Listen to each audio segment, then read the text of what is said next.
Voyez les yogis, je m'appelle Manon Bergeron, je suis enseignante et yoga thérapeute.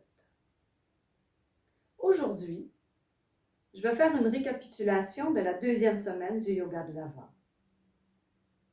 Dans les 3 premiers jours, on a vu un aspect extrêmement important du yoga, la respiration. Au jour 7, on a exploré les lieux respiratoires pour bien comprendre comment on respire et où est-ce qu'on respire. Puis vous allez placer vos mains sur le haut de la poitrine.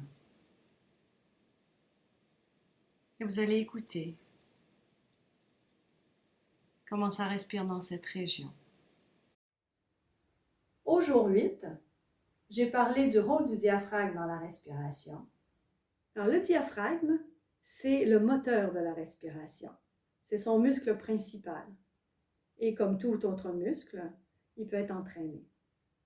Et j'ai expliqué les mécanismes de la respiration en yoga, qui utilisent une technique particulière de respiration qui permet de rester en conscience, en présence à soi, et qui permet aussi d'ériger la colonne et de redresser le dos. En yoga, on va inspirer, on va ouvrir la cage thoracique et le ventre va aller vers l'avant. Et à l'expiration, on contracte le ventre à partir du bas-ventre et on fait remonter l'expiration en resserrant les côtes. Et l'air ressort. Donc, ça part du haut vers le bas à l'inspiration et du bas vers le haut à l'expiration. Au jour 9, on a pratiqué la respiration yogique en posture couchée. Donc, quand vous expirez, rendu au bout de l'expire, à la pause, vous relâchez le plancher pelvien, vous relâchez les abdominaux. Et ça réinspire, les côtes s'ouvrent, amplitude respiratoire, le ventre se gonfle, pause, vous contractez le plancher pelvien et à l'expiration, vous expirez à partir du bas-ventre vers le haut. Remontez le diaphragme, ramenez les côtes dans la région du cœur et l'air ressort par les narines.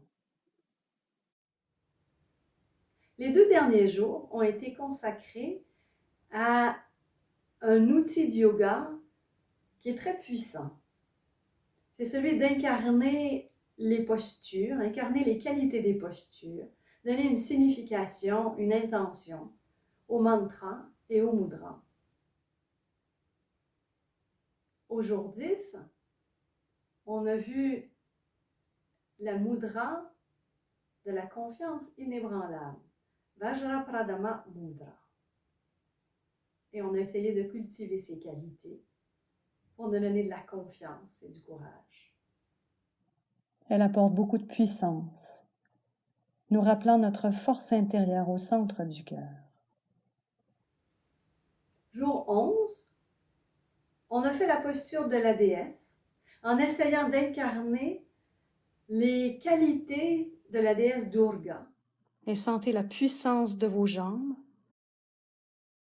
Vous êtes solide. Le courage dans le cœur. La force mentale. Au jour 12, on a fait une pratique plus complète qui reprend tous les éléments de la semaine. C'est une pratique pour nous donner du courage et de la force. On fait aussi des mouvements amples pour augmenter l'amplitude respiratoire, pour nous permettre de mieux respirer.